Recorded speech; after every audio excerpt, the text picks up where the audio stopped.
Arrancamos con la corrección del global número 8. La pregunta número 1 nos decía, el citoplasma de las células eucariotas presenta estructuras internas, limitadas por membranas, que funcionan como compartimentos especializados. Entre ellas, los lisosomas y los peroxisomas contienen enzimas que impulsan reacciones químicas necesarias para las funciones de las células donde se encuentran.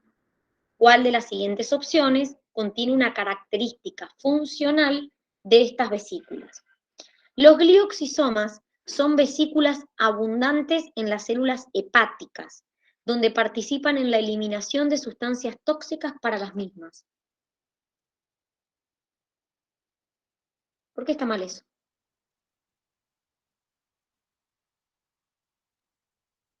¿Qué eran los Puede ser glioxisomas? porque los lisosomas se encuentran en las plantas. Muy bien, los glioxisomas están en las plantas, puntualmente en las semillas de las plantas. Son peroxisomas especiales que tiene la planta en sus semillas, no están en las células hepáticas. La enzima catalasa, lo acabamos de repasar, contenida en los peroxisomas, sintetiza peróxido de hidrógeno a partir de moléculas obtenidas de la metabolización de ácidos grasos. ¿Qué hacía la catalasa? Lo repasamos en el anterior. ¿Formaba el peróxido de Lo hidrógeno o lo degrada. rompía? Muy bien, lo rompía en agua y oxígeno. Entonces, lo que está incorrecto ahí es justamente esto, que no no lo forma, sino que lo degrada, pero sí es verdad que, perdón, les dije agua y oxígeno, agua y hidrógeno. El peróxido de hidrógeno, como es tóxico para la célula, lo tengo que degradar. Los peroxisomas, presentes en las células de semillas oleaginosas, transforman ácidos grasos en hidratos de carbono necesarios para la germinación. Eso es correcto. Estos peroxisomas a los que se refiere acá son los glioxisomas. A ver, la planta tiene peroxisomas en las hojas, peroxisomas normales, donde hace fotorrespiración, por ejemplo, y glioxisomas en las semillas, donde lo que hace es convertir, ahí sí, ácidos grasos en azúcares, en hidratos de carbono, porque la planta los necesita para crecer. Los lisosomas presentes en las células de las hojas de las plantas contienen enzimas oxidativas que participan en el proceso de fotorrespiración. ¿Por qué está mal eso? ¿Qué acabamos de decir? ¿Cómo se llaman los que están en las hojas de las plantas que contienen enzimas oxidativas y que participan en el proceso de la fotorrespiración? Glioxisomas. Peroxisoma. El glioxisoma es un peroxisoma que está en la semilla. En las hojas está el peroxisoma normal, ¿sí? Es decir, la planta tiene peroxisomas y glioxisomas. Pero lo que está mal en la D es que no son lisosomas, son peroxisomas los que contienen enzimas oxidativas que participan en el proceso de fotorrespiración. En el proceso de traducción en células procariotas, ¿cuál de los siguientes eventos se produce en la elongación? Otra vez volvemos con ácidos nucleicos, otra vez con síntesis de proteínas. Pero fíjense que acá me están preguntando por los procariotas y por la etapa de elongación. Las proteínas chaperonas se unen al ARN mensajero para alterar la actividad de la peptidiltransferasa. ¿Por qué está mal esto?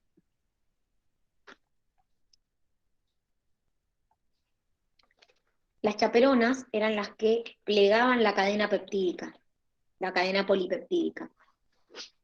La peptidiltransferasa es la enzima que catalizaba la formación de los enlaces de los enlaces peptídicos, perdón, entre los aminoácidos. Está todo como mezclado ahí. La enzima peptidiltransferasa cataliza la hidrólisis del enlace peptídico entre el aminoácido y el ARNT. Como les acabo de decir, la peptidiltransferasa no cataliza la hidrólisis, forma el enlace peptídico entre aminoácidos, no entre aminoácido y ARNT. Un complejo aminoácido ARNT ocupa el sitio A del ribosoma. Fíjense, acá está la etapa de elongación en una célula procariota. ¿Cómo me di cuenta que es una célula procariota? Porque el primer ARNT que llegó con la formilmetionina. Si fuera la eucariota, el primer ARNT llega con la metionina. Entonces, llega el primer ARNT al sitio P, y en la elongación empiezan a llegar nuevos ARNT al sitio A. ¿Y qué va pasando? El que estaba en el P se corre al E, y el que estaba en el A se corre al P. Y así van llegando nuevos ARNT al sitio A. El ARNT viene unido al aminoácido, y acuérdense que el ARNT tiene un anticodón que se une con el codón del ARN mensajero.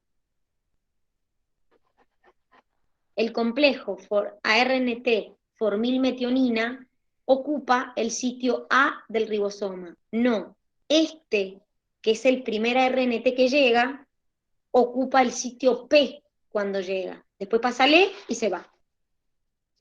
Este es el único ARNT, que es el primer ARNT que llega, con el primer aminoácido, que directamente se coloca en el sitio P. Por eso la D es incorrecta. Seguimos. Me dice, espera, que se trabó toda. Dani, ¿lo puedes volver a explicar? Sí, obvio. Esta es la elongación, es la etapa de la traducción. Nosotros teníamos iniciación, elongación y finalización. Nosotros en la transcripción, que es la etapa previa, formábamos este RN mensajero. En la iniciación, ese RN mensajero se une con la subunidad menor y con el primer ARNT que llega, que como es una célula procariota, contiene la formilmetionina. Eso es el inicio. Pero la cadena se tiene que ir alargando. Entonces, ¿qué pasa? Se acopla primero la subunidad mayor del ribosoma, que es esta, que en el inicio no está. Entonces, el primer ARNT se coloca en el sitio P, y en la elongación necesito más aminoácidos. ¿Quién trae los aminoácidos? Los ARNT. ¿A dónde llegan los nuevos ARNT? Al sitio A. Entonces, llega este RNT, por ejemplo, con la valina, se coloca en el sitio A. ¿Qué pasa a continuación? Se forma el enlace peptídico entre los aminoácidos. ¿Y qué ocurre después? El ARNT que estaba en el P pasa al E, que es lo que te muestra acá. Y el que estaba en el A pasa al P, que es lo que pasó acá. Y así sucesivamente, es decir, llega un tercer ARNT con otro aminoácido al sitio A. El que estaba en el P pasa al E, el que estaba en el A pasa al P. Y se van corriendo los ARNT de sitio. Y cada ARNT nuevo que llega va trayendo un aminoácido nuevo. Eso es lo que se conoce como elongación. Bien, Dani, gracias. De nada. Los organismos uni- o pluricelulares aerobios realizan la función respiratoria en menor complejidad. En ambos organismos, el proceso de oxidación. Esto, chicos, era simplemente acordarse, cuál es el fin por el cual se hace la respiración celular. ¿Para qué respiramos? ¿Para qué sirve la mitocondria? ¿Para obtener qué? Oxígeno. Energía. Entonces, ¿qué me permite el proceso de la respiración celular? Capto oxígeno y ese oxígeno lo utilizo para liberar energía. Claramente, es un proceso oxidativo, necesita oxígeno. No uso el oxígeno para formar moléculas orgánicas. Lo uso para sintetizar ATP. Acá, que dice, en ausencia de oxígeno aumenta la producción energética, en los procesos anaeróbicos, claramente yo les dije que, por ejemplo, en la fermentación, ni siquiera genero energía, la consumo. La fermentación es un proceso en ausencia de oxígeno. Y acá me dice, permite la captación de dióxido de carbono para acoplarlo a la cadena del ciclo de Krebs. ¿Por qué está mal esto?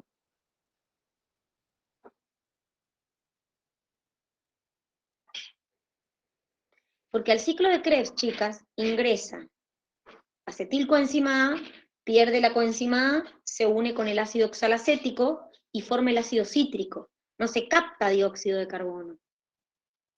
Donde yo captaba dióxido de carbono son las plantas en el ciclo de Kelvin. O sea, me hicieron como una mezcla de distintas cosas.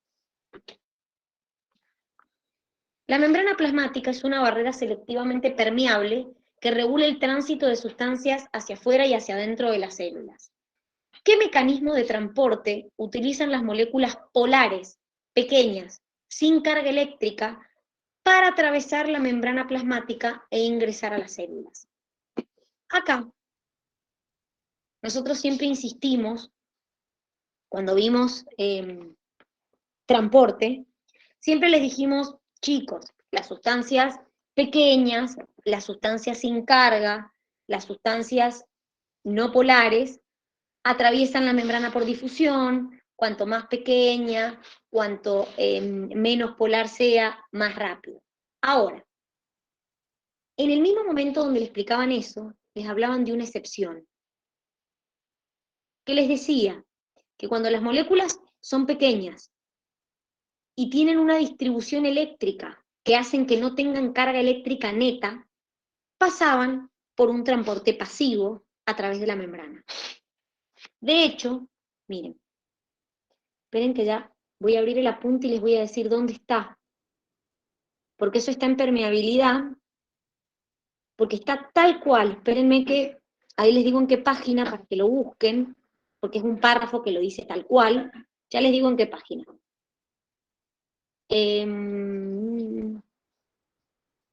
Acá está. En la página número 11 del cuadernillo de permeabilidad, les está hablando de las cargas, y les dice, los iones, no importa cuán pequeños sean, no pueden atravesar la capa lipídica debido a su carga eléctrica. Y les aclara, sin embargo, algunas moléculas pequeñas que tienen una distribución asimétrica de cargas, son polares, pero no tienen carga eléctrica neta, pueden moverse a través de la membrana.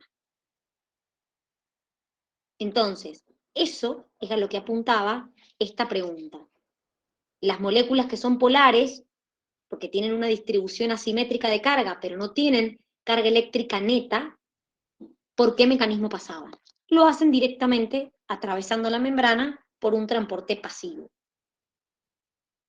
Repito, está en la página 11 del cuadernillo de permeabilidad.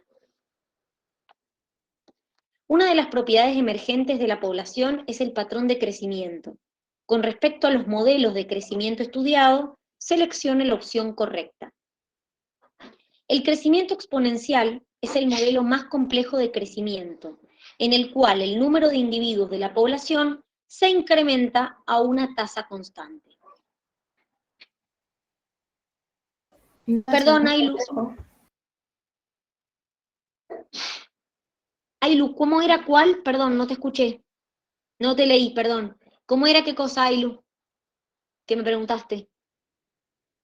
¿En la anterior? ¿Cómo era qué cosa?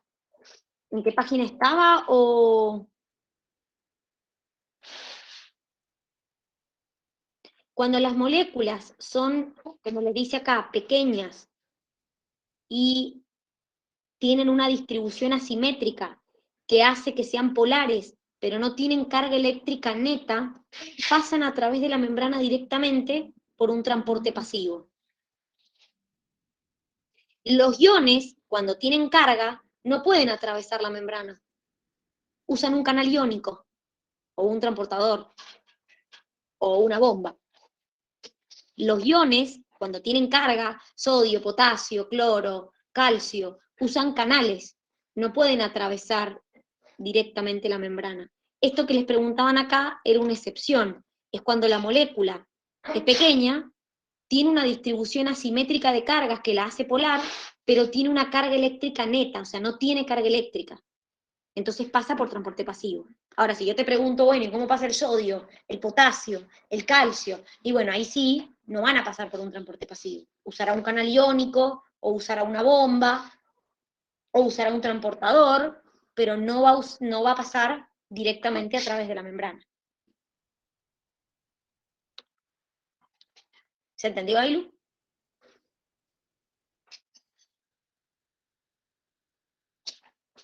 Bien, seguimos. Entonces, estamos hablando de los patrones de crecimiento poblacional. Nos dice, el crecimiento exponencial es el modelo más complejo de crecimiento en el cual el número de individuos de la población se incrementa a una tasa constante. Sofi, vos me habías dicho algo del por qué estaba incorrecta. Sí, porque no es el más complejo. Exactamente, porque el modelo exponencial, el crecimiento exponencial, es el modelo más simple. Sí es verdad que el número de individuos se incrementa a una tasa constante.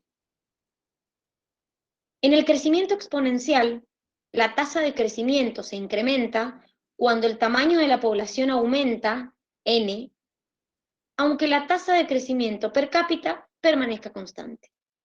Eso es correcto. Ojo con la tasa de crecimiento y la tasa de crecimiento per cápita. ¿Por qué? Porque en el crecimiento exponencial, la que aumenta es la tasa de crecimiento, pero la tasa de crecimiento per cápita se mantiene constante. La tasa de crecimiento va aumentando a medida que más individuos tengo en mi población, pero la tasa de crecimiento per cápita, que la representábamos con la R minúscula, se mantiene constante. El límite para el crecimiento exponencial está dado por el tamaño del hábitat. ¿Qué es lo que limita en un crecimiento exponencial?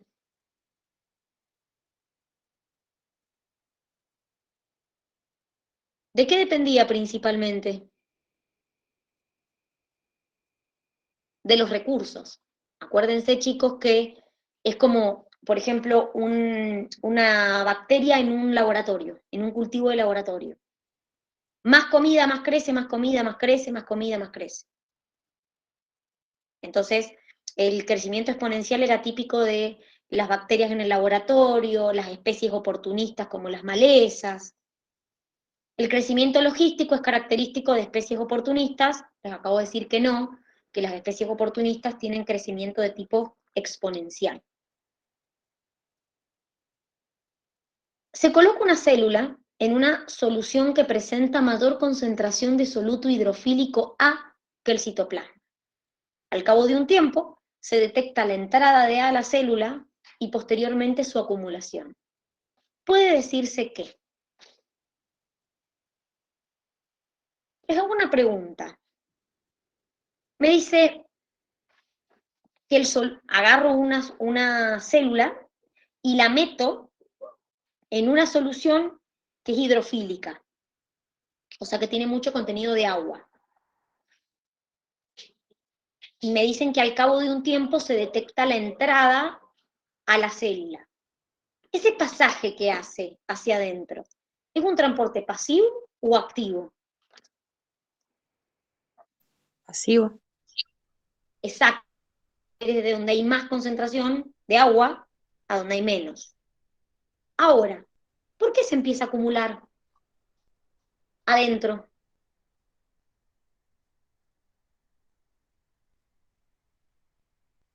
¿Por qué algo se acumula, chicos? ¿Por qué algo que entra se acumula? Porque no puede ¿qué? Salir. Si yo meto algo dentro de la célula y no lo puedo sacar, se acumula. Si yo pudiera entrar y sacar, no se acumularía. Entonces, ustedes me dicen que cuando el soluto quiere entrar a la célula, entra por un proceso pasivo. ¿Qué pasa si yo ahora lo quiero sacar al soluto? Va en contra del gradiente. Entonces, ¿cómo Es será ese activo. transporte? Perfecto. Entonces, ¿qué pasa si yo a esa célula le bloqueo la cadena respiratoria? ¿Qué le va a pasar? ¿Va a tener energía? ¿Va a sintetizar ATP? No. No. Entonces, el soluto va a entrar porque entra por un proceso pasivo, pero cuando quiere salir, como no tengo energía, no puede salir. Por eso la correcta era, el ingreso inicial no se ve afectado por el bloqueante de la cadena respiratoria, porque ingresa por un proceso pasivo, pero sí su acumulación. Se acumula porque cuando quiere salir, como no hay energía para el transporte, no puede salir. La A me dice, ni el ingreso ni la acumulación se verán afectados, ya dijimos que la acumulación sí. A ingresó y se acumuló dentro de la célula por difusión facilitada. Si es un soluto hidrofílico, ¿puede ingresar por difusión simple, atravesando directamente la membrana? Si es hidrofílico, no. Las sustancias hidrofílicas no pueden atravesar directamente la membrana por difusión simple. O sea que la D está mal, porque para poder ingresar, tiene que ingresar por difusión facilitada. Lo que está mal es que no se acumula por difusión facilitada. Porque cuando quiere salir, tiene que usar otro transporte, porque la difusión facilitada es un transporte pasivo. Y cuando sale, sale en contra de gradiente. O sea que ya no va a poder usar la difusión facilitada. Va a tener que usar un transporte activo. ¿Se ha entendido?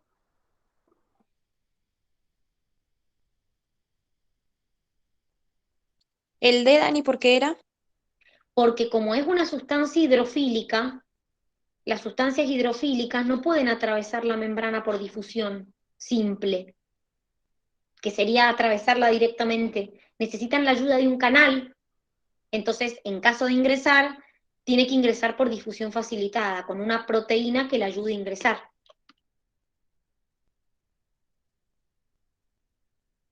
Por eso Bien, es Dani, incorrecto. gracias. De nada. La transcripción implica la síntesis de RNA a partir de la información genética contenida en el DNA. ¿Cuál de las siguientes es una característica del proceso de síntesis de RNA mensajero en eubacterias? Me está preguntando por la transcripción, chicos, en bacterias, puntualmente en eubacterias. Ambas cadenas de ADN son transcriptas simultáneamente por la enzima RNA polimerasa. ¿Por qué está mal?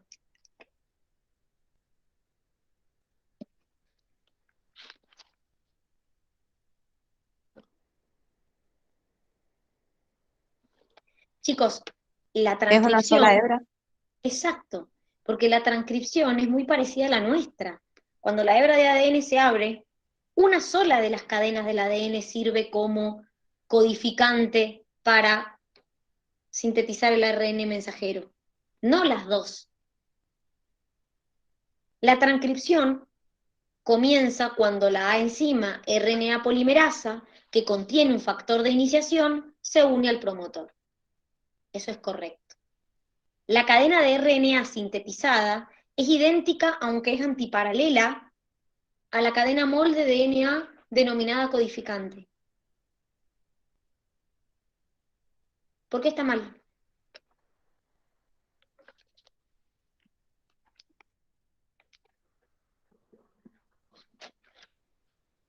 Porque cuando yo sintetizo una molécula de ARN a partir de ADN, es verdad que son antiparalelas, pero no pueden ser idénticas. Porque, por ejemplo, el ADN tiene timina y el ARN tiene uracilo. Así que nunca podrían ser idénticas. Son antiparalelas, pero no son idénticas. Antiparalela significa que si la de ADN era 5,3, la otra va a ser 3,5. Pero no son idénticas. La enzima RNA polimerasa requiere la presencia de un único cebador para iniciar la síntesis de cada molécula de RNA mensajero. ¿Por qué está mal? Eran varios cebadores, creo. ¿La RNA polimerasa necesita cebador o es la ADN polimerasa la que necesita cebador? La ADN. Exactamente. La ARN polimerasa no necesita cebador. Por eso es incorrecto. En las plantas con flor, la meiosis masculina se produce en células que se encuentran en las anteras, que son los órganos productores del polen. En una meiosis normal, de una célula vegetal hipotética, que posee un número diploide de 6 cromosomas, ¿cuál será el resultado al finalizar la telofase 1? Tiene 6 cromosomas, es una célula diploide, y me preguntan al finalizar la telofase 1. Me preguntan por qué proceso entonces, al finalizar qué proceso, si es telofase 1.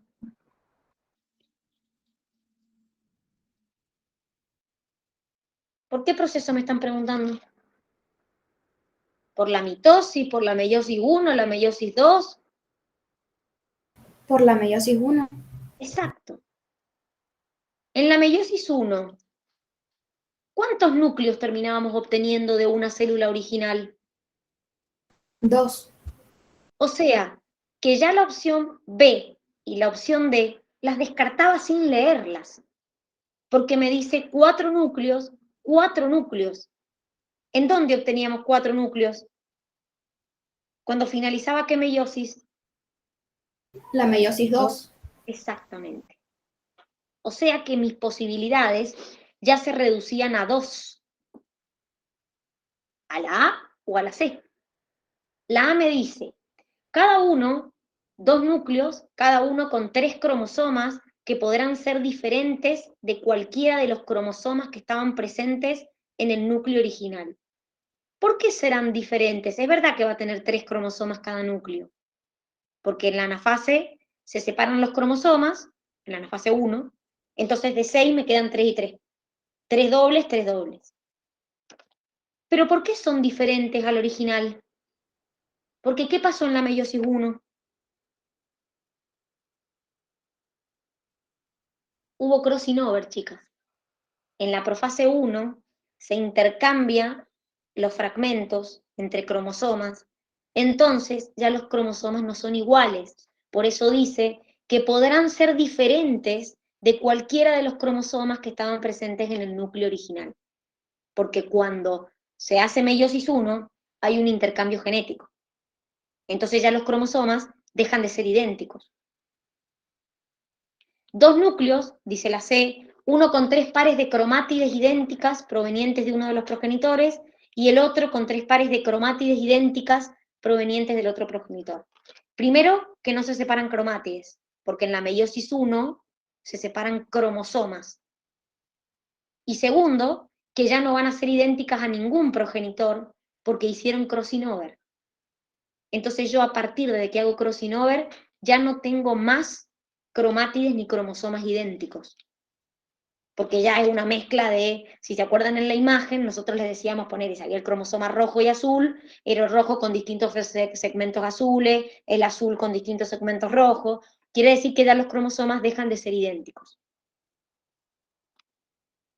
Vamos con la 9. Esta, ¿cómo le fue? No tenían que hacer ningún tipo de cruz acá. ¿Cómo le fue? ¿Le salió o no? Bien. Sí.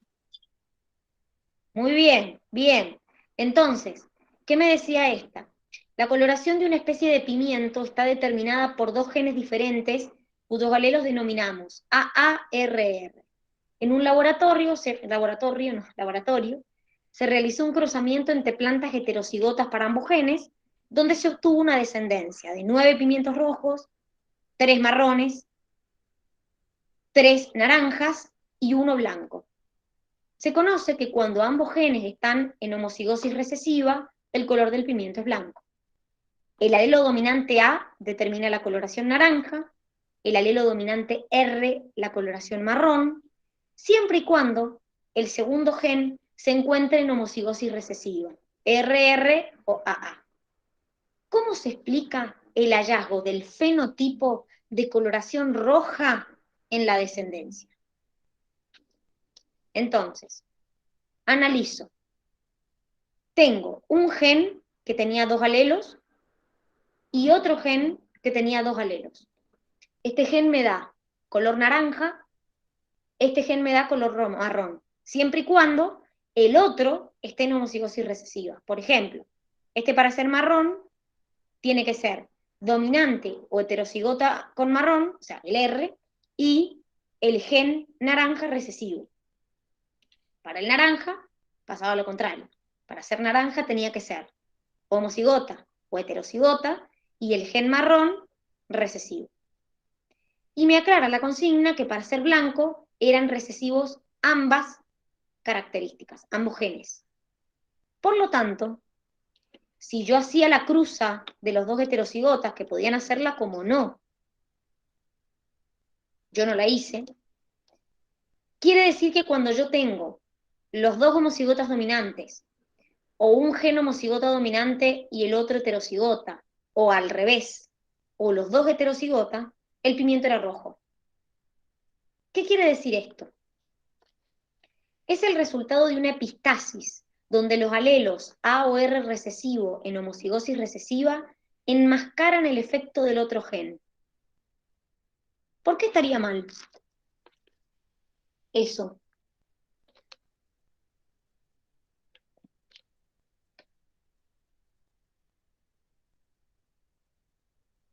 Cuando uno enmascara, ¿no se vería el color de uno o el del otro? Me quedaron blancos.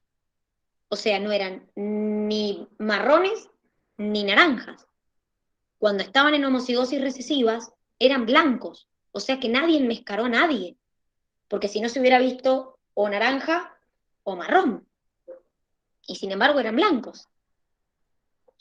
La B me dice, se debe a un efecto de codominancia de los alelos A y R, donde ambos se expresan simultáneamente en el fenotipo. No, ¿Por qué estaría mal? ¿Por qué no podría ser una codominancia? porque sería naranja y marrón. Una, porque serían los dos colores. Sería un pimiento mezclado. Y además, porque son alelos del mismo gen. Y acá me están diciendo que son genes distintos. La C me dice, se debe a un fenómeno de dominancia incompleta que origina un fenotipo intermedio al que determina los alelos A y R. Esta la marcaron bastante. ¿Por qué estaría incorrecta?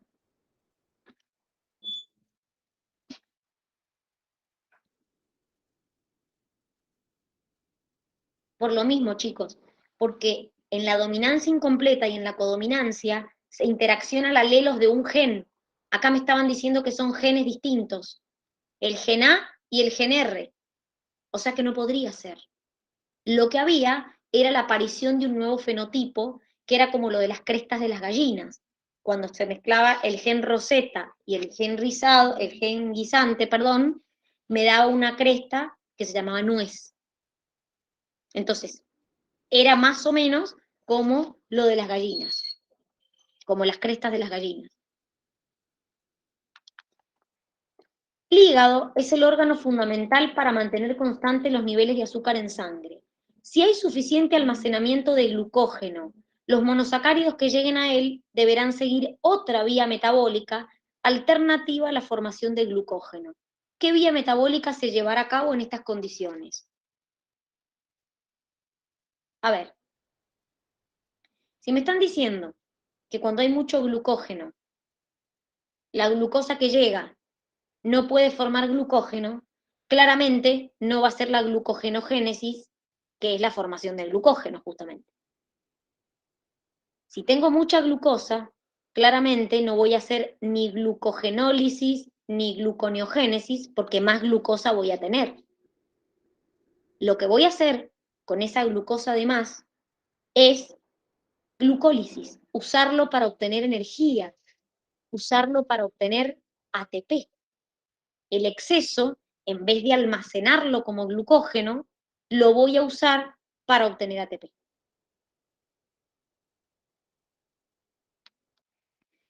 Tomás asistió a una fiesta al aire libre donde uno de los alimentos que ingirió estaba contaminado con vibrio cólera. Entre otras reacciones de defensa del organismo de Tomás, se desencadenó una respuesta inmunitaria adaptativa. ¿En qué cúmulo de tejido linfoide es más probable que se iniciara esta respuesta luego del reconocimiento antigénico? Primero, ¿qué es el vibrio cólera? ¿Qué es? Da el Un virus, cólera. produce el cólera. ¿Y qué es? ¿Virus, bacteria, hongo? ¿Qué es?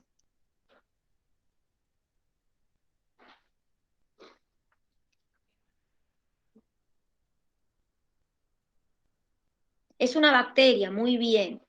Entonces, ¿alguien se acuerda qué producía el cólera?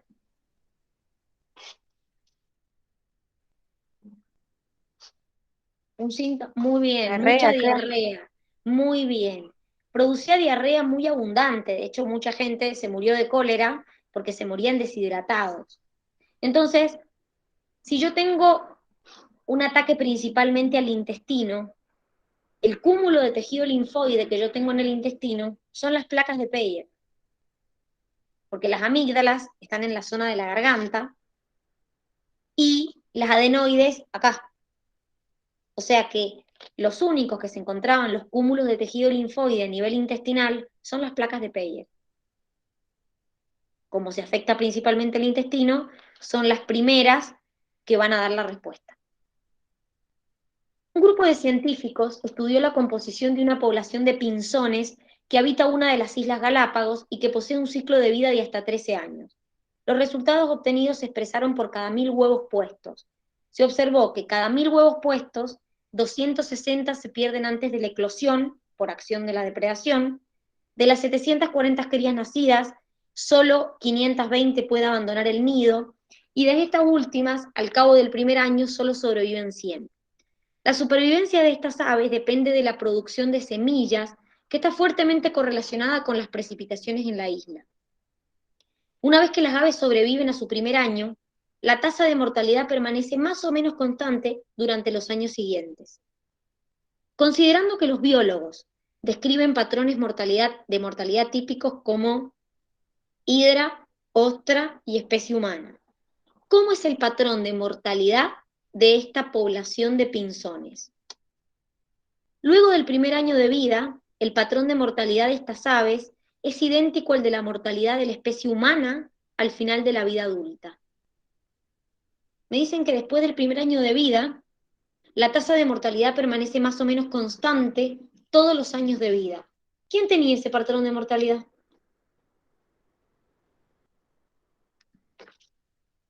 ¿El humano en la vida adulta? ¿Quién tenía un patrón de mortalidad donde durante toda su vida era constante la probabilidad de morirse? Muy bien, la hidra. Quiere decir que estos pinzones, después del año de vida, tienen una tasa de mortalidad como la hidra. Hasta el primer año de vida, el patrón de mortalidad de estos pinzones se asemeja al patrón de mortalidad de la ostra en etapa larvaria. ¿Alguien se acuerda cómo era esto, lo de la ostra?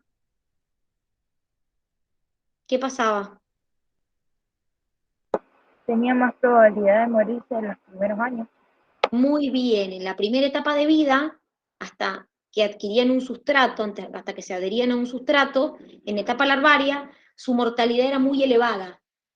Después del año, o sea, después del año no, después de que se adherían a un sustrato, aumentaba su probabilidad de supervivencia.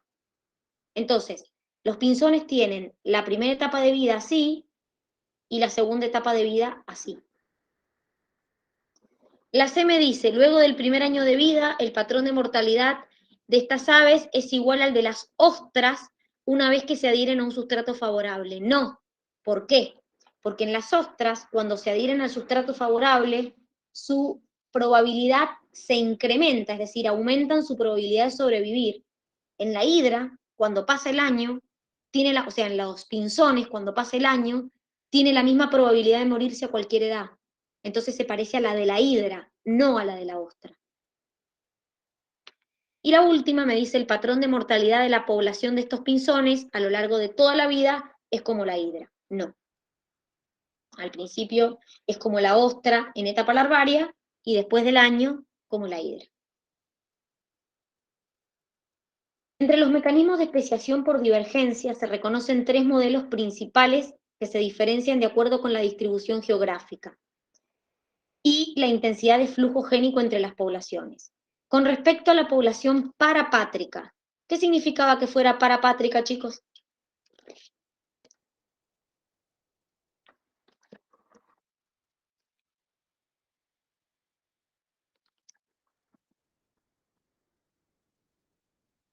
¿Cuál era la parapátrica?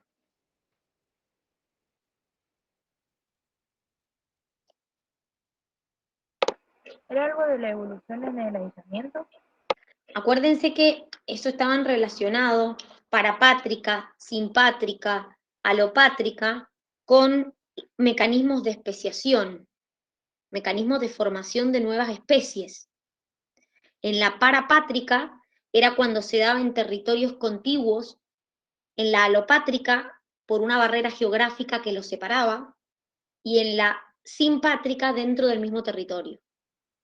O sea que me están preguntando por la parapátrica, que es cuando el proceso de aislamiento se establece en forma gradual y las dos poblaciones se encuentran en territorios contiguos sin que haya una barrera geográfica.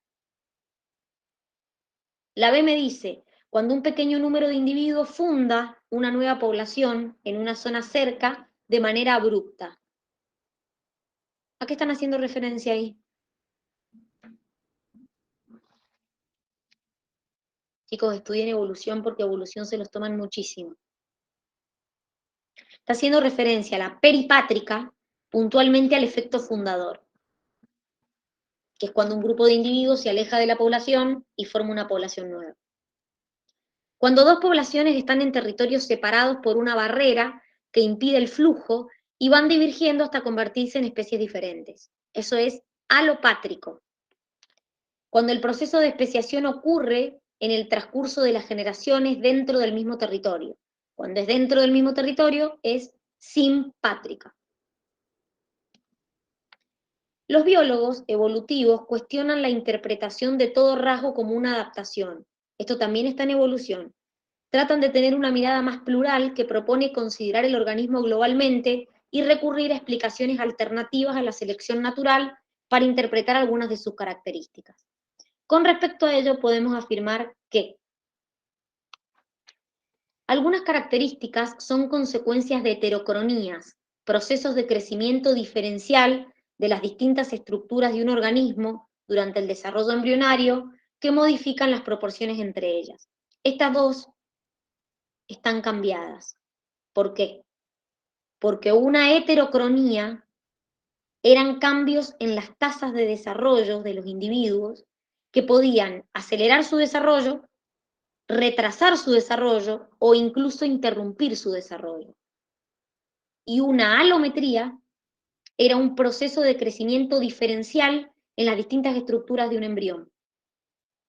O sea que estas opciones estaban al revés, diríamos. Algunas características que se denominan exaptaciones, lo vimos en el global anterior, son incorporadas gracias a la selección natural, pero a partir de otra que existía previamente, ya sea que fuera neutral o moderada para una función diferente. Algunas características que se conocen como aptaciones, ya que son caracteres neutrales o perjudiciales que se fijan por azar. No.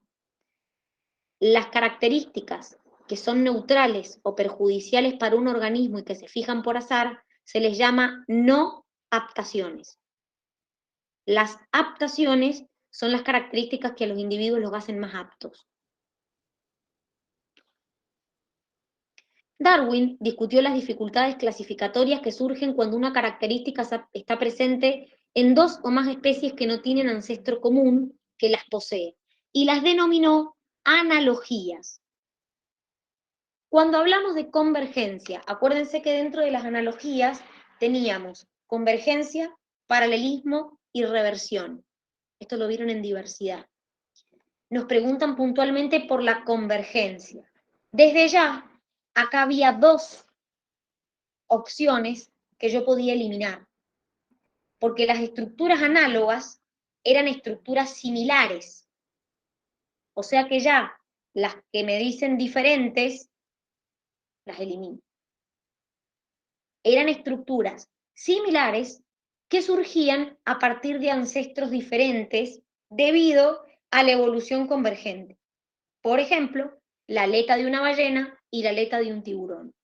Es decir, individuos que tienen ancestros diferentes y sin embargo terminan adoptando una característica semejante.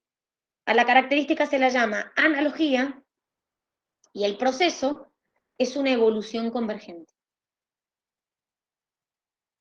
Acá está mal porque te dice similitud a partir de un ancestro común, no, todo lo contrario. Eran similitudes en individuos, por más que los individuos tenían ancestros diferentes. Los elementos biógenos representan el porcentaje de los elementos de la naturaleza que se encuentran presentes en los seres vivos. Todos ellos cumplen funciones importantes. Con respecto a sus características, marque lo correcto. El calcio forma parte de los elementos que se encuentran en una proporción del 98% y es considerado un elemento biógeno secundario.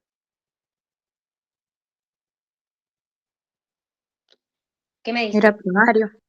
Muy bien, es primario, el famoso CHOMCA: carbono, hidrógeno, oxígeno, nitrógeno, fósforo y calcio.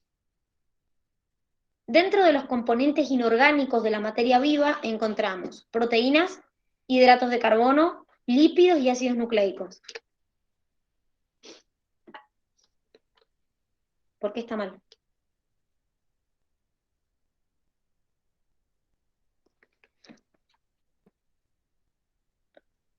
Porque son orgánicos, chicos. Hidratos, proteínas, lípidos y ácidos nucleicos son componentes orgánicos. El azufre es un elemento que se encuentra en la categoría de elementos secundarios, los cuales ocupan aproximadamente el 2% de los elementos biógenos. Eso es correcto. El agua es un componente orgánico de extraordinaria importancia que constituye el 65% del peso corporal en un adulto. Es inorgánico. Muy bien. Existen diversos patógenos que son causales de enfermedades en humanos. Con respecto a los virus, podemos afirmar que existen distintos tipos de ADN virus, como los picornavirus, los cuales pueden producir distintas infecciones en el ser humano, incluyendo más de 70 tipos, como la polio, enterovirus y rinovirus. Eran ARN virus. Muy bien, perfecto. Se conocen unos 40 tipos de adenovirus productores de infecciones de las vías respiratorias y el aparato digestivo en el ser humano, causantes de amigdalitis, conjuntivitis y meningitis aséptica. La meningitis es causada por una bacteria, no por un virus, la meningitis aséptica. Existen ARN virus como los herpes virus, que incluyen un grupo amplio de patógenos para el ser humano, como el herpes simple tipo 1 y 2, que causan herpes labial y genital, respectivamente, o el virus de la varicela zoster y el Epstein-Barr. ADN virus. Muy bien. Algunos retrovirus, como el HIV, gracias a la presencia de la enzima transcriptasa inversa, sintetizan ADN a partir de ARN, y cuando el material genético viral se sintetiza, se ensambla utilizando las proteínas específicas que el virus posee. Todos los seres vivos obtienen energía para sus procesos metabólicos y nutrientes para construir sus moléculas estructurales y funcionales. Pero los mecanismos de fuente de energía y de carbono los clasifica en distintos grupos. Analizando las variantes metabólicas de los procariontes, es correcto afirmar que, acuérdense, nosotros cuando clasificábamos a las bacterias, teníamos en cuenta la fuente de energía y la fuente de carbono. Si era luz, se llamaban fotótrofos. Si era un compuesto químico, quimiótrofos. Y la fuente de carbono, si era dióxido de carbono, era litótrofo, y si era un compuesto orgánico, organótrofo. Entonces nos dice, los fotoorganótrofos incluyen bacterias púrpuras y verdes no sulfúreas, cuya energía es obtenida por reacciones químicas.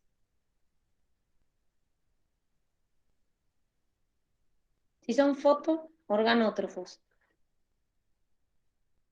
¿De dónde viene la energía? De la luz. Por eso es fotoorganótrofo. Los organismos quimiorganótrofos utilizan como fuente de carbono el dióxido de carbono. Si son organótrofos No, son compuestos orgánicos. Los quimiolitótrofos son los que utilizan como fuente de carbono el dióxido de carbono. Los fotolitótrofos incluyen bacterias púrpuras y verdes del azufre, cuya fuente de energía es la luz, y su fuente de dióxido de carbono, el dióxido de carbono. Los dadores de electrones de los organismos quimiolitótrofos consisten en compuestos orgánicos como grasas y alcoholes. No, hidrógeno, nitrógeno, hierro, metano.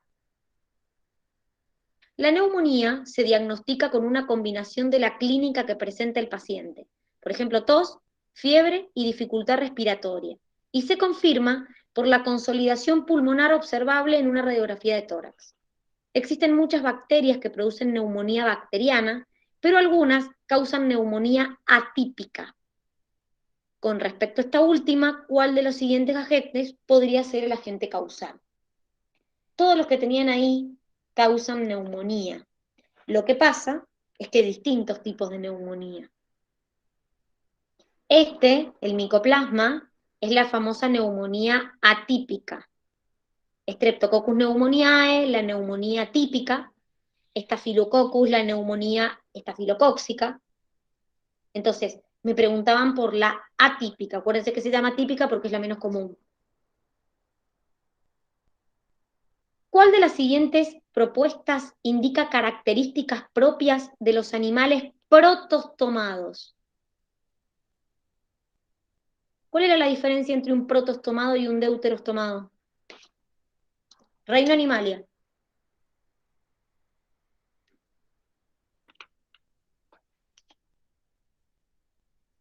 Era la segmentación del huevo y si a partir del blastosporo se formaba la boca o el ano. ¿Nosotros éramos protostomados o deuterostomados?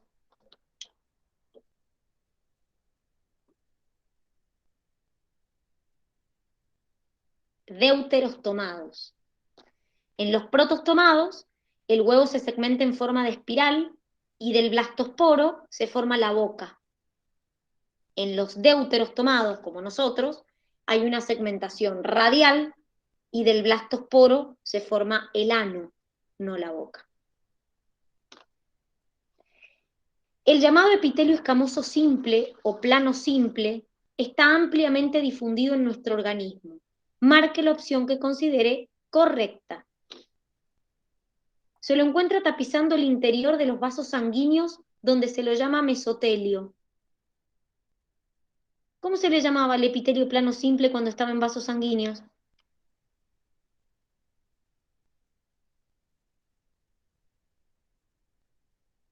Endotelio. El mesotelio era cuando revestía cavidades. Hay lugares donde cumple función de barrera, como en el sistema nervioso central, por ejemplo, formando la barrera hematoencefálica. Se lo encuentra en lugares como los alvéolos pulmonares, donde cumple fundamentalmente con acciones de secreción. ¿Para qué sirve el alvéolo? Hay un intercambio gaseoso, no hay secreción. El denominado endotelio es un tejido epitelial plano simple que se encuentra tapizando serosas, como el pericardio, la pleura y el peritoneo. La A y la D están al revés, es decir, la D es mesotelio y la A es endotelio. Están como corridas, diríamos. El tejido conectivo puede ser clasificado en propiamente dicho y especializado de acuerdo a la composición de su matriz extracelular. Con respecto a los distintos tipos de este tejido, podemos decir que el tejido conectivo laxo se encuentra debajo de los epitelios que revisten las cavidades y se componen de fibras de colágeno muy ordenadas y mucha sustancia fundamental.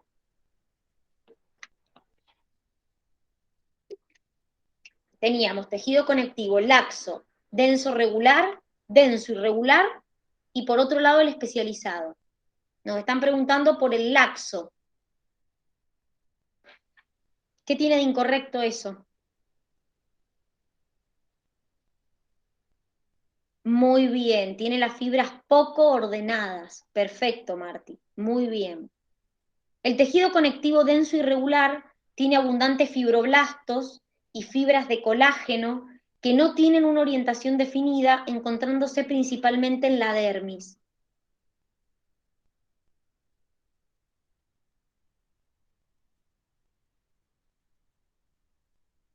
Tanto los... Tiene escasos fibroblastos. Muy bien, tiene escasos fibroblastos y también tiene escasa sustancia fundamental. Muy bien.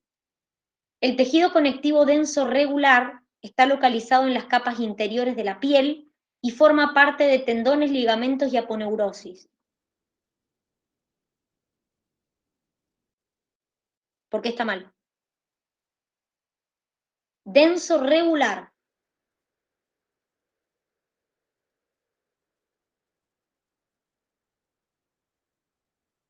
No está en la piel, chicos.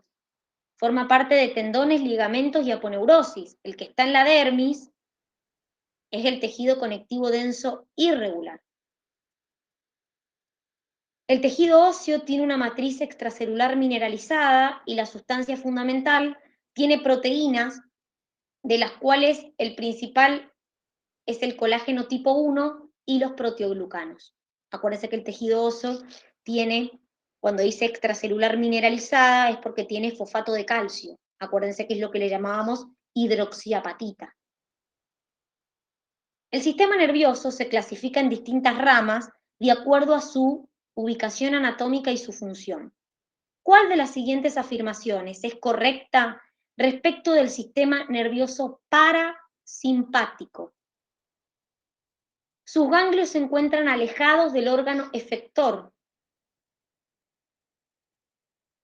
Acuérdense ese cuadrito, chicas, por favor, fundamental, que compara simpático con parasimpático, que nos compara la fibra pre- y postganglionar, el ganglio, qué neurotransmisor se libera. ¿Cómo era? ¿Dónde estaban los ganglios en el parasimpático? Estaba cerca del órgano efector, porque la preganglionar era larga y la postganglionar era corta.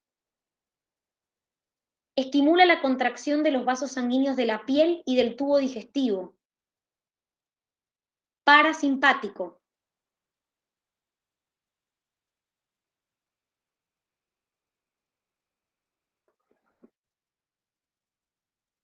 A ver, ¿qué me dicen? Parasimpático. Ojo con las funciones del simpático y el parasimpático en el corazón y en los vasos sanguíneos. ¿Cómo era esto? A ver si se acuerdan. Porque nosotros estábamos acostumbrados a decir, bueno, uno dilata, el otro contrae, el otro aumenta, el otro disminuye, pero había excepciones en eso. ¿Cómo eran esas excepciones? El simpático los contrae y el parasimpático no tiene efecto. Es decir, que en el caso de los vasos sanguíneos, que es lo que me está preguntando ahí puntualmente por los vasos sanguíneos que van a la piel y los vasos sanguíneos que van al sistema digestivo, es lo que me está diciendo. Acuérdense, chicos, que el simpático, que es muy bien lo que dijo la Ani, el simpático lo que hacía era producir una constricción de esos vasos sanguíneos, pero el parasimpático no tenía efecto en las paredes de los vasos sanguíneos. El simpático tenía efecto, la rama simpática tenía efecto solamente, ¿sí? Acuérdense que ustedes también tenían un cuadrito donde les comparaban las funciones del simpático y del parasimpático, y no tiene efecto claro el sistema nervioso parasimpático sobre los vasos sanguíneos. El principal neurotransmisor postganglionar es la acetilcolina. Acuérdense que en el parasimpático, la neurona pre- y postganglionar, las dos liberan acetilcolina. La fibra preganglionar emerge de la zona toracolumbar de la médula.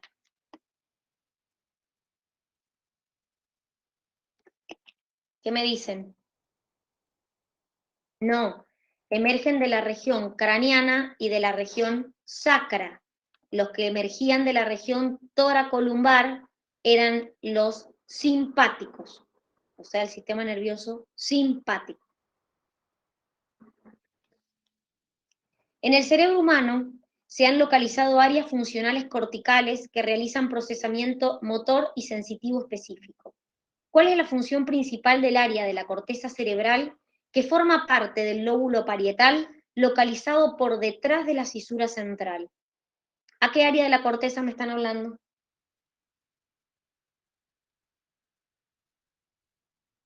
Detrás de la cisura central, en el lóbulo parietal. Corteza motora, corteza visual, corteza auditiva. ¿Qué área de la corteza me están refiriendo ahí, en esta pregunta? Miren, por detrás de la cisura central, acá está la cisura central, en el lóbulo parietal. ¿Qué corteza había ahí? La somatosensorial. ¿Qué función llevaba a cabo? Actividad voluntaria de los músculos esqueléticos. ¿Quién hacía eso?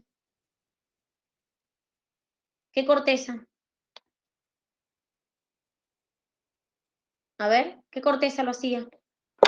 La motora. Muy bien, la corteza motora, la que estaba en el lóbulo frontal.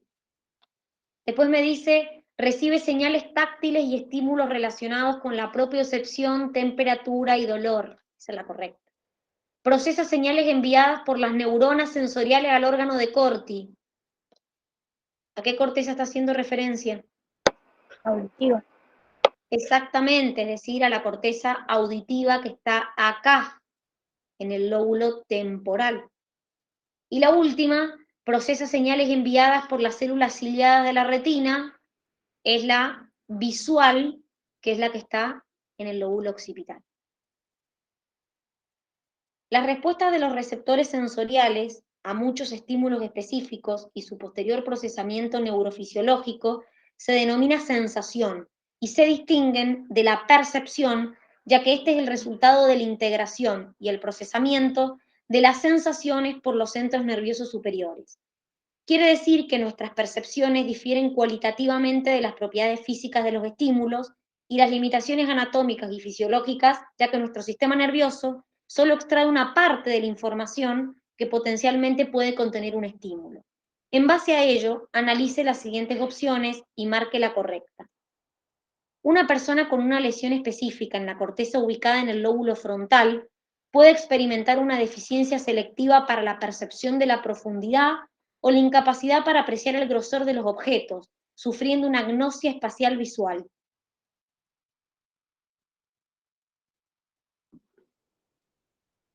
Si tengo un problema para detectar profundidad o grosor de los objetos y me está diciendo que es una agnosia visual, ¿a dónde debería yo tener la corteza, la lesión?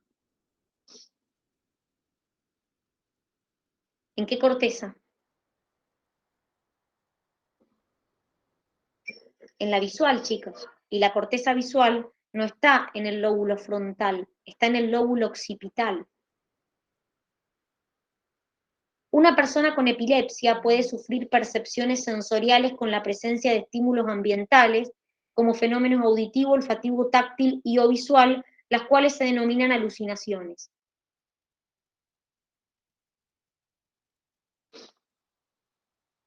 Una alucinación es sin la presencia de un estímulo. Todo esto lo tenían en un cuadrito, chicos, donde les diferenciaba sensación y percepción. Entonces, las alucinaciones no solamente es de las personas con epilepsia, hay muchas drogas que también generan alucinaciones. Una persona con una lesión en el sistema nervioso que perdió una percepción sensorial, pero puede llegar a ser reversible, sobre todo si la lesión es en el sistema nervioso periférico, ya que sus células mantienen cierta capacidad regenerativa ante la presencia de factores quimiotróficos secretados por las células de la glía. Y esto también salía en un cuadrito donde un poco contradecía lo que habíamos hablado antes, que decíamos que las neuronas no tenían capacidad de regenerarse. Y después le dijimos que en realidad hay una cierta capacidad de regenerarse, pero solo en las neuronas del sistema nervioso periférico, y no siempre, mediante ciertos factores. Un objeto percibido por el ojo humano puede ser distinto al de otra especie, ya que responden a una porción visible del espectro electromagnético diferente. Por ejemplo, una abeja puede distinguir colores y su sensibilidad está ubicada entre los 400 y los 700 nanómetros del espectro, por ende, no puede distinguir el rojo del gris.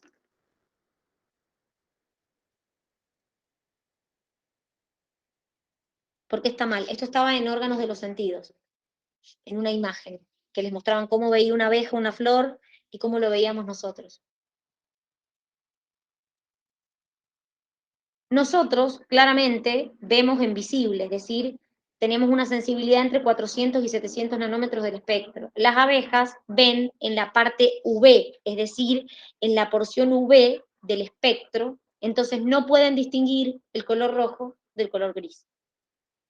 Por eso es incorrecta la D, porque no ven en el visible, sino en la porción UV del espectro. Ricardo padece de un tumor que compromete las glándulas paratiroideas. Indique cuál será el cuadro que experimenta el paciente. ¿Qué hormona producía las glándulas paratiroideas, chicas?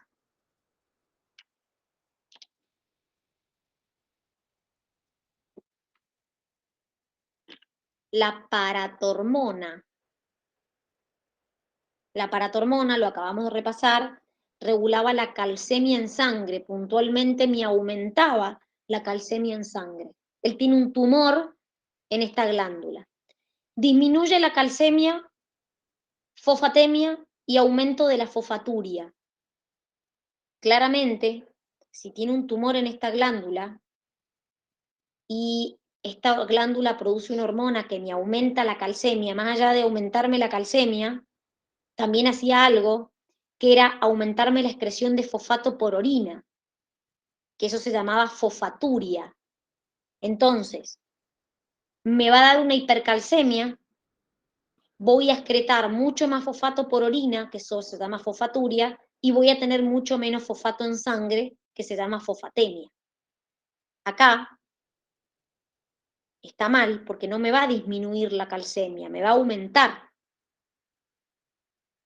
La C me dice aumento de la calcemia, aumento de la fosfatemia y disminución de la absorción intestinal de calcio. La paratormona te aumenta la absorción intestinal del calcio, o sea que si secretas más calcio absorbes. Solo aumento de la calcemia y disminución de la fosfaturia. No, porque también va a haber una disminución de la, primero que la fosfaturia no va a disminuir, sino que la fosfaturia va a aumentar, porque yo les dije que esta hormona aumenta la excreción de fosfato por orina, que es lo que le llamamos fosfaturia.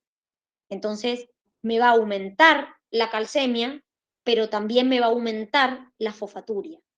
Voy a retener más calcio en la sangre, diríamos, pero voy a excretar más fosfato por orina. Las hormonas secretadas por distintas células, pero principalmente por las glándulas del sistema endocrino, indique entre las siguientes opciones aquella estructura donde se encuentran las células productoras de mineralocorticoides. ¿Quién producía el mineralocorticoide? ¿Qué glándula? Me lo dijeron antes. ¿Qué glándula produce mineralocorticoide, chicas?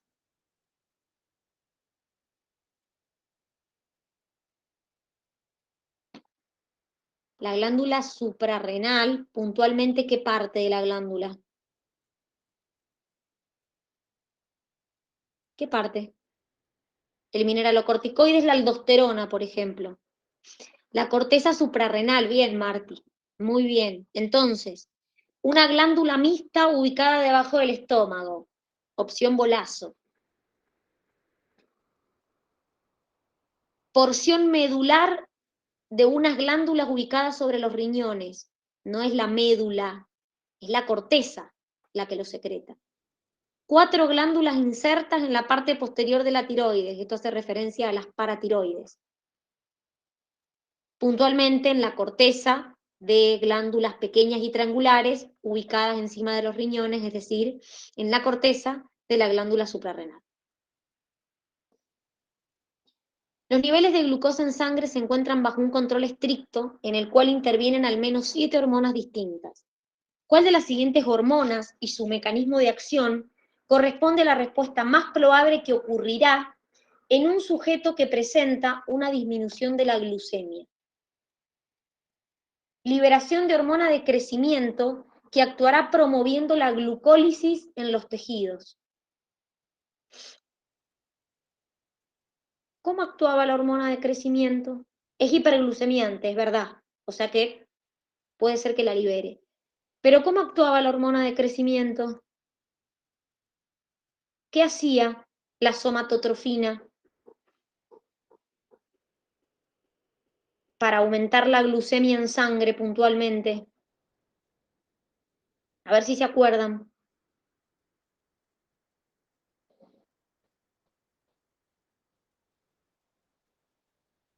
Chicos, lo que hacía la somatotrofina para aumentar la glucemia en sangre, más allá de que la somatotrofina estimula el crecimiento, lo que hace es inhibe la absorción y la oxidación de la glucosa por distintos tipos de células y moviliza ácidos grasos, evitando que las células consuman glucosa. La secreción de glucagón estimula tanto la glucogenólisis como la gluconeogénesis hepática, esto es verdad. La liberación de cortisol frente a situaciones de estrés estimula el proceso de glucólisis. ¿Qué estimulaba el cortisol? Que es verdad que se libera en situaciones de estrés. ¿Qué estimulaba? La gluconeogénesis, no la glucólisis. Es la formación de glucosa a partir de proteínas y lípidos. La secreción de adrenalina, estimulada por el sistema nervioso simpático, promoverá la glucogenogénesis. La glucogenólisis promueve la adrenalina. Una articulación es el área de contacto entre los huesos, entre estos y el cartílago o entre el tejido óseo y los dientes. Teniendo en cuenta la clasificación estructural y funcional, ¿cómo se clasifica la sínfisis del pubis? Acuérdense que nosotros hacíamos una clasificación de las articulaciones según el movimiento y según la estructura. Según el movimiento podía ser diartrosis, anfiartrosis y sinartrosis, y según la estructura, sinovial, cartilaginosa y fibrosa. La sínfisis del pubis es cartilaginosa, porque es un cartílago, y es anfiartrosis porque solo se mueve durante el parto. Acuérdense que las diartrosis tienen amplios movimientos, las sinartrosis no tienen movimientos, y las anfiartrosis tienen algo de movimiento. Entonces la sínfisis del pubis es una anfiartrosis. Bueno, vamos a hacer una cosa. Vamos a llegar hasta acá, tomemos unos recreitos más, aunque sea 15 minutos, y vamos con las últimas 10, así terminamos con la corrección de este global. ¿Les parece? Nos tomamos 15 minutos de recreo, son menos 20. 15 minutos y hacemos las últimas 10 preguntas que nos faltan y así terminamos. Nos vemos en 15 minutitos.